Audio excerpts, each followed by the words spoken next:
Добар ден, драги пријатели. Бидејќи се ближат новогодишните празници, решив денеска да направиме годишен хороскоп, они што редовно ме следат на YouTube, Инстаграм, Телеком, на TikTok, ќе можат редовно да добиваат и неделни хороскопи и мои политички анализи од глобалната и домашната политичка сцена. Значи, почнуваме со првиот зодијачки знак, тоа овенот. Кај годинава Јупитер ќе биде во нивна четврта куќа, куќа на домот. Тоа значи помоја за работа со недвижни, трговија и услужни дејности. Ќе има подршка од ветерите, но до 12 март треба да обрнат внимание. Јупитер ќе биде ретрограден, значи не е полно за работа со недвижни, трговија и услужни дејности.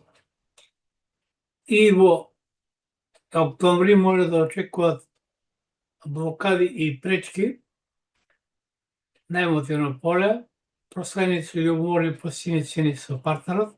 Тоа е период кога обновите не треба да влегуваат во посеродна врска и да обрнат повеќе внимание, мислам во односот со партнерот.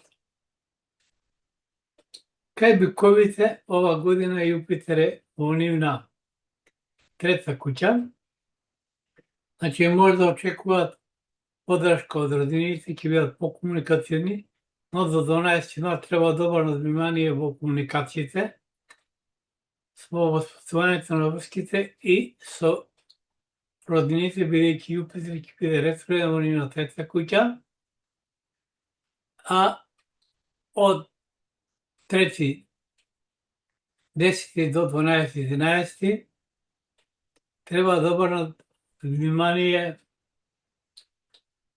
со партнерот, бидејќи Венера ќе биде ретроградна во нивна седма куќа, тоа е брак, заеднички живот, партнерство и во настапите во јавноста. во јавноста. Кај близнаци ова година треба да биде добра на финансиско поле. Ќе добијат може да додат и до поголеми пари. Среќата ги следе, па не е лошо да играт игри на среќа.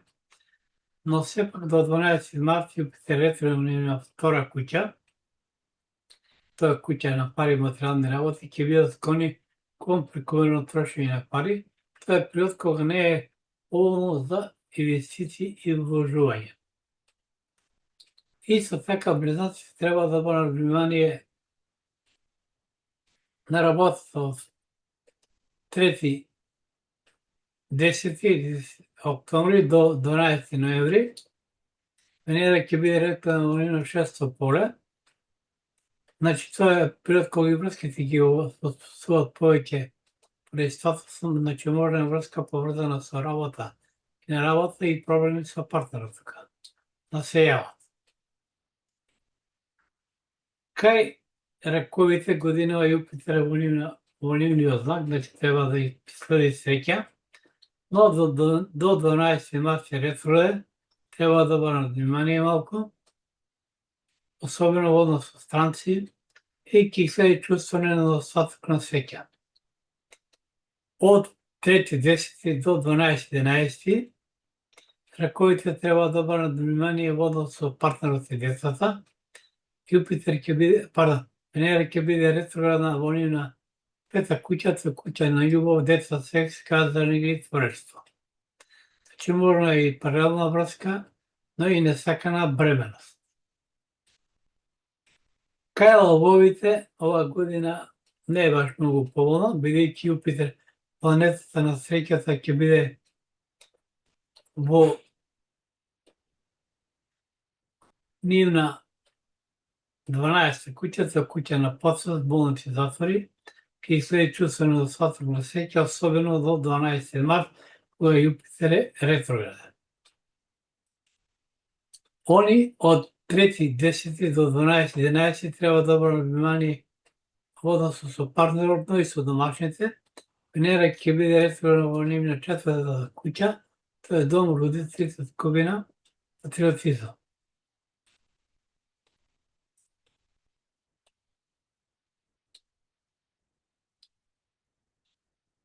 Кај девиците ова година е поволна која опрашање пријателите ќе имат подршка од нив, ќе покажат поголем интерес за политиката и за современите технички средства, накладно ќе имат подршка на чулјатина депутатите кој опрашање политиката и пријателите треба да обрнат внимание до 12 март, до тогаш Јупитер ретворен во нивна 11 куќа, тоа е пријатели, групи, организации, политички здруженија, Љубовка Шеседарова и Прима. А до, мислам, во период од 3.10 до 12.11 треба да обрнат внимание во односот со роднините и другарите.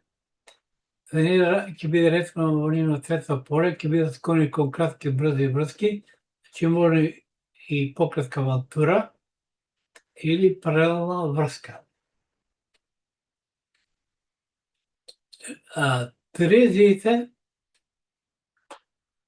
ова година треба да е добра на деловно поле, поточно кој опрашање работата и кариерата, бидејќи Јупитер планета ќе биде во нивна 10 куќа, тоа е куќа на кариерата, но до 12 март треба да обрнат внимание на работата и кариерата, бидејќи до 12 март Јупитер ќе биде ретворен во нивна 10 куќа, тоа е куќа на кариерата, ќе да обрнат внимание во односот со препоставените и со колегите. Това е период кога не е поволно да го менуваат работното место или да започнуваат собствен бизнис.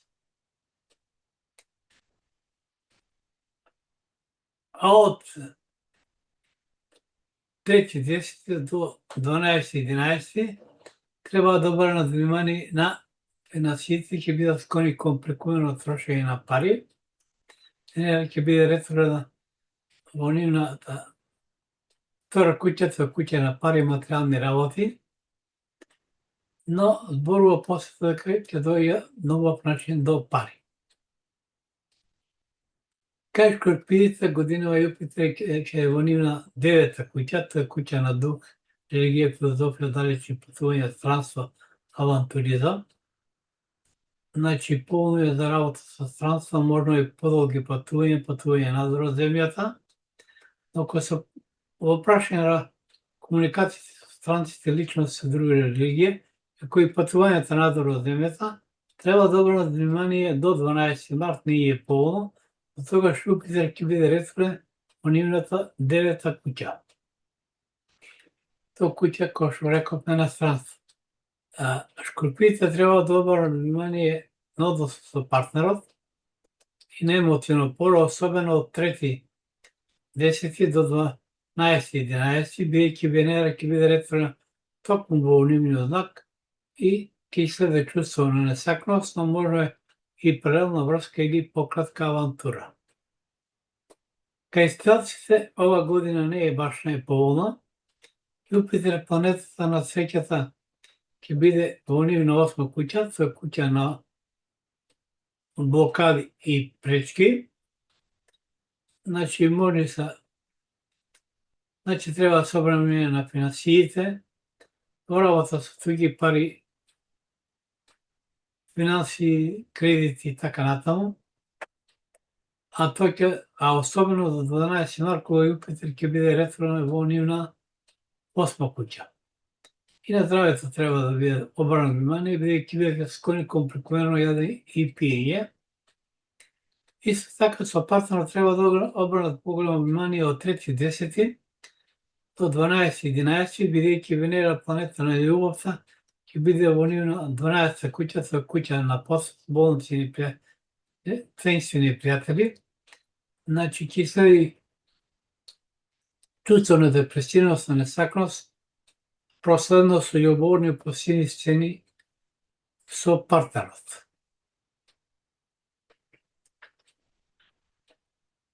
Кај јавците,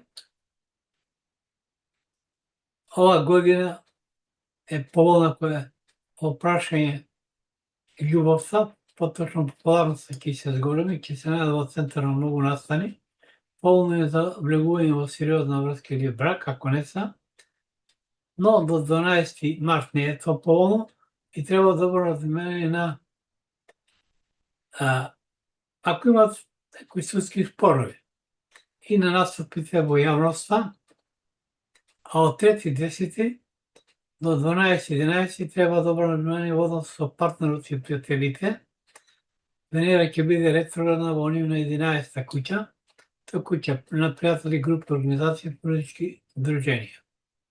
Куќа кај што се добија, тоа е против кога е можна и природна врска или некој пријателство да помине во врска.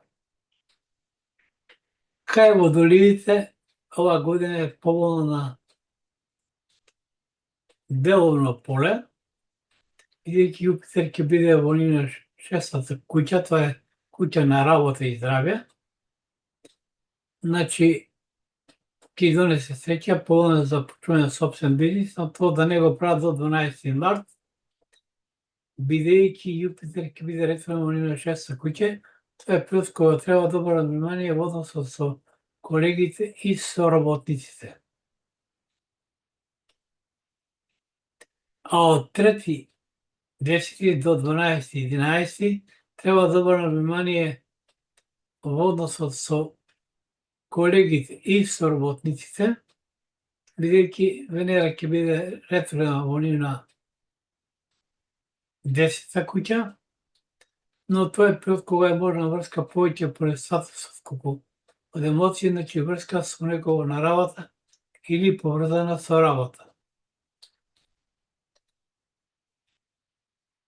И останува последниот зодиачки знак, тоа се рибите. Рибите ова година треба да е полна на емотивно поле. Јупитер, планета на среќата, ќе биде во нивна 5-та куќа, тоа е куќа на љубов, секс, сказано и творештво. Но до 12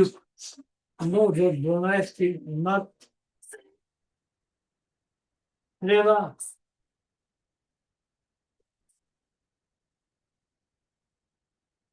треба да обрнат внимание, значи во односот со партнерот и децата, тоа е период кога е можна и своевремена бременост, значи период кога е можна и природна врска. Исто така, рибите треба да обрнат внимание од 3.10 до 12.11 во односот со партнерот. Венера ќе биде ретроградна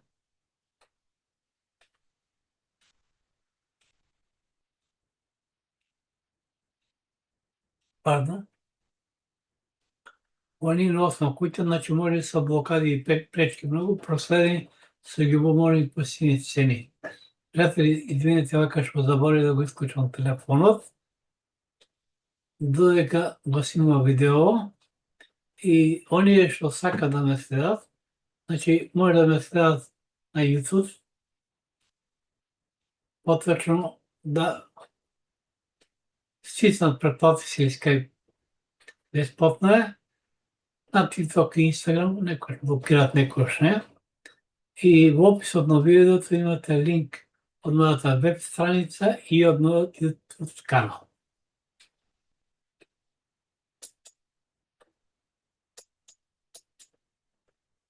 За сега толку, значи ви посакувам убави новогодишни празници и среќна нова 2026 година. Со создателот Македонија е напред.